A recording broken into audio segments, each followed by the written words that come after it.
This is a crowd surge filmed at Notting Hill Carnival last summer. You can see people in this video who don't have control over their own bodies, instead being swept along with the crowd. It was along this road. BBC journalist Andre was partying there at the time. We couldn't move, we couldn't get out. There were people having panic attacks. It felt like, if you dropped, you weren't going to get back up. Nicole was also in the surge. She says she was suddenly surrounded and suffocated, like being caught in a tidal wave.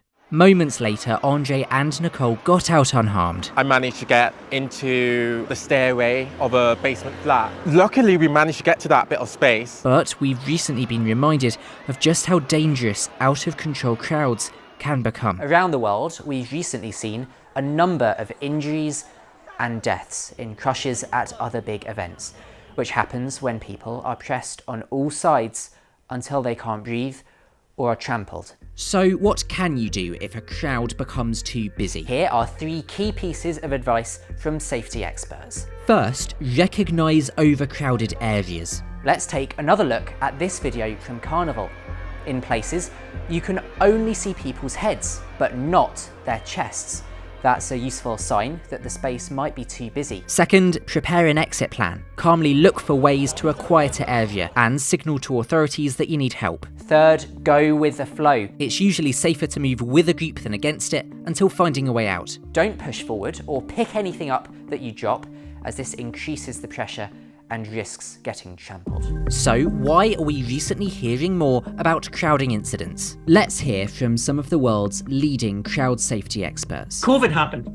Crowds coming back in larger numbers than before.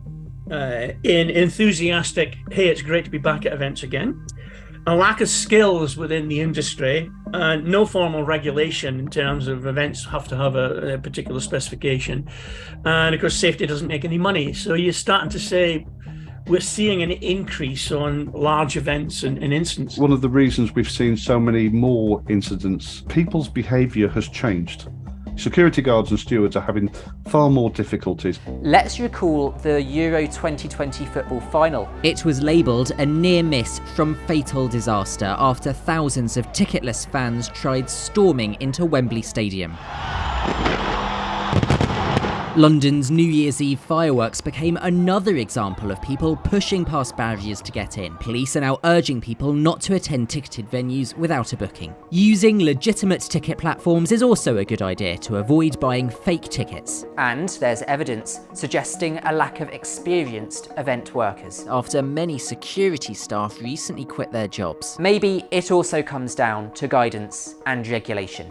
Questions are being asked about whether crowd safety training should be mandatory for event organisers. The Met Police had described Carnival as being largely positive and told BBC News that crowd management is a matter for the event organisers. The Notting Hill Carnival organiser says this was an isolated incident and there's usually plenty of space. We've been doing a lot of work over the last few months, kind of focusing on, with our partners in Carnival, how we can make it easy for people to move around the route, opening up certain areas. In addition to that, we've got in excess of 500 more stewards, and we'll particularly be looking at the areas where we did experience increased numbers last year. Events run smoothly most of the time, but bearing this in mind might be important if you end up somewhere feeling unsafe.